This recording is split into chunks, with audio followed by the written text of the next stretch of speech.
What separates growth companies from companies that don't grow? What do I know about growth? I was president of 3 fast growth companies over about a 15-year period.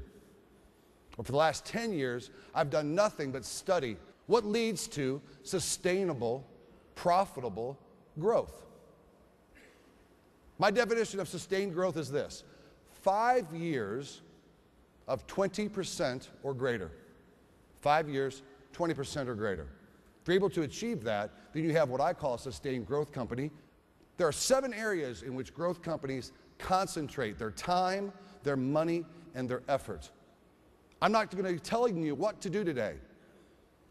It would be presumptuous of me, it would even be incorrect for me to tell you what to do to grow your businesses. Instead, what I'm going to be doing is suggesting that there are 7 areas in which you look for the innovations, the evolutions that lead to the revolutions that lead to the next level, that lead to growth. Let me ask you this. How many people here travel even 20 times a year by air? 20 times a year travel. Anybody? There we go. Sir, would you agree with me? Prior to September 11th, it wasn't a lot of fun, but it was acceptable. After September 11th, it was more difficult. Would you agree? Would you agree in the last 2 years it's become even worse? Can we go so far as to say it was horrific in the last? Is that true? For those who don't know, it's even worse now than ever before. But here's what I do. The only way I can survive a business travel day and keep a smile on my face is by keeping my eye on a prize. I have a prize at the end of every business travel day, and there it is. It's a vanilla milkshake. I love vanilla milkshakes. Can you see it? I'm going to get out of the way of it. Can you see it? I mean, look, folks, I'm not just talking about the milkshake. I'm talking, can you see this condensation? That's part of the visualization. Can you see how thick the straws are sticking up in the middle there? Big, thick, beautiful vanilla milkshake. I just visualize that prize when they say things to me like, "I'm so sorry, sir, your flight's been canceled." That's okay. I'm sure there'll be another one. See how that works? Now, it's been a particularly difficult day of planes, trains, and automobiles.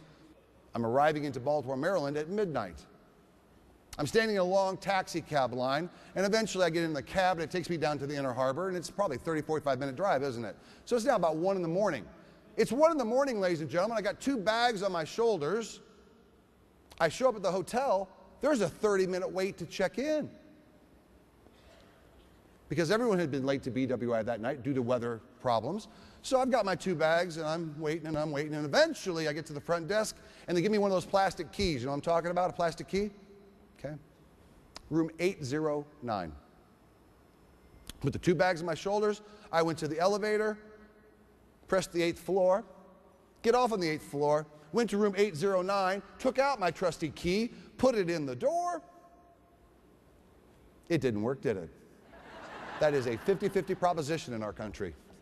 So, I'm still smiling. I went downstairs. I got another key. I put the 2 bags on my shoulders. I went to the 8th floor. I went to room 809. I put it in the door. Now, this time it worked. This time it worked, and I pushed through. I went through. I didn't even put the bags down. I went straight over, and I hit room service. This is an exact quote of what I heard on the other end of the line. "Good evening, Mr. Little. This is Stuart in room service. What can I do to serve you?" Quite the eager beaver for 1 in the morning. Would you agree? But he was obviously polite. He was obviously well trained. At this point in the transaction, I was relatively encouraged. At this point, I said, "Stuart, I'd like a vanilla milkshake, please." Now, what did Stuart say to me? Right, we don't have vanilla milkshakes. I was crushed, right? But I regrouped. I knew he was my friend. He was been so nice to me. I said this. I said, "Stuart, my friend, let me ask you this question. Do you have any vanilla ice cream in the kitchen tonight?" "Oh, yes, Mr. Little. We've got ice cream. Would you like some?" So, "Yes, Stuart, I'd like a full bowl of vanilla ice cream." He said, "Yes, sir. Right away, sir. Anything else I can do to serve you?" I said, "Yeah. You got any milk down there in the kitchen?" You need milk, Stuart? He said, yes, Mr. Little, I've got milk.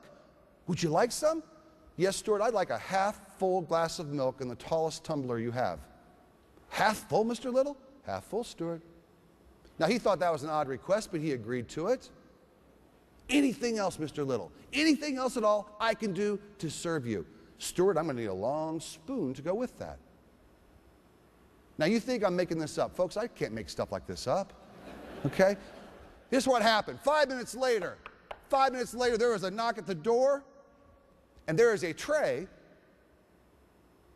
with a full bowl of ice cream, half a glass of milk, and a long spoon. Now, I have a question for you. Perhaps you'll want to discuss it amongst yourselves. The question is this: is Stuart stupid?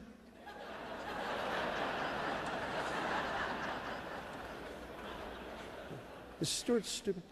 How many people think Stuart's stupid? Raise your hand. How many think he's not stupid? Raise your hand. How many people think there's not enough information? Raise your hand. Because that might be the right answer. Look, everything I just told you is 100% true. It was Stuart. It was Baltimore. It was a little over a year and a half ago. I was cold, wet, tired, and hungry, and I was smiling. It's all true. Haven't told you the full truth. Full truth is this: I've run that experiment over the last 5 years, approximately 50 times a year, a total of 250 times, about 50 times a year. Now, it's not every night, because often, it's like here, it's on the menu. So I don't call it in if it's not. If it's on the menu, I know we'll do it. I test the system when it's not on the menu. And that's the point of the milkshake story. Remember, this is not a customer service story. Stuart wanted to do a good job.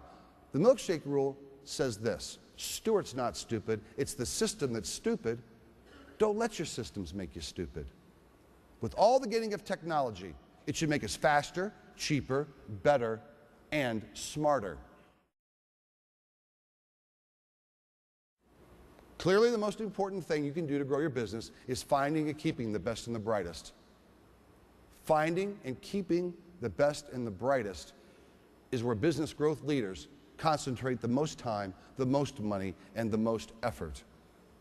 I am concerned that business growth leaders like you, they tend to see hiring, training, and retaining of the best and brightest as the thing that gets in the way of doing their real job. They got their real job over here. And then every once in a while, we got to go do this thing over here. And I'm here to tell you that this is your real job. This is your job.